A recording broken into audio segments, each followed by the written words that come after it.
It was never meant to feel this eternal, not in the beginning, when glances were borrowed like breath from a breeze and hearts stayed guarded behind silences too sacred to shatter. But then you walked in like the promise of morning, quiet, soft, but destined to shift everything. The way your eyes searched for me in a room full of distractions, like a compass caught in a storm, still pointing true. That's when I knew.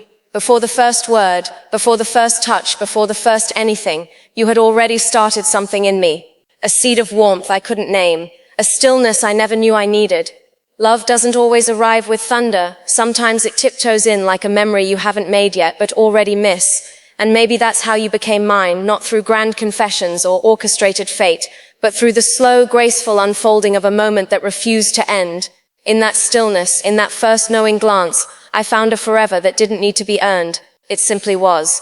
Some loves bloom loud, unruly with passion, while others root deep in quiet soil, their petals growing unseen.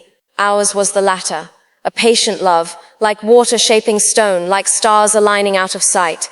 I remember the rhythm of your laugh, a melody that tuned my days, that stitched color into the ordinary. You didn't just enter my world, you softened its sharp corners, replaced rush with rhythm, and let light linger a little longer in my hours. I had never known the ache of missing someone before they even left the room, until you. There was something in the way you stood still, and yet moved something inside me. The more I tried to define it, the more it slipped through fingers not meant to hold such magic. Perhaps the truest loves are the ones that can't be written down, only lived, breathed in with each sunrise, traced along collarbones and whispered into pillows at dusk. Yours was the voice I didn't know my soul had been waiting to echo. Every moment with you rewrote the meaning of time.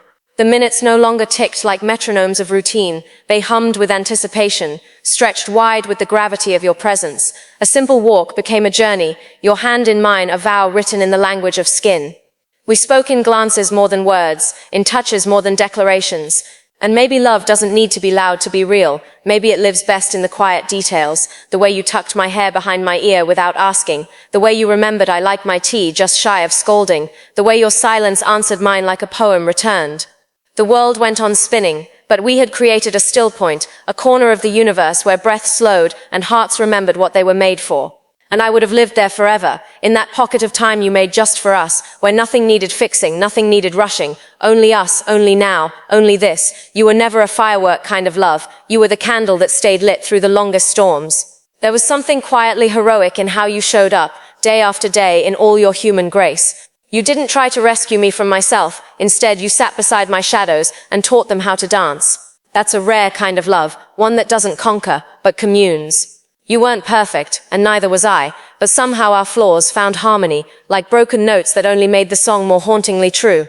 And isn't that what love should be? Not polished or painless, but real, the kind that holds you even when your soul stumbles. We didn't promise eternity with grand gestures, we lived it instead, one tender moment at a time. Even when the world asked for too much, we only ever asked for each other. And in that asking, we gave all that mattered. No audience, no applause, just you and I, building forever in the silence where truth lives.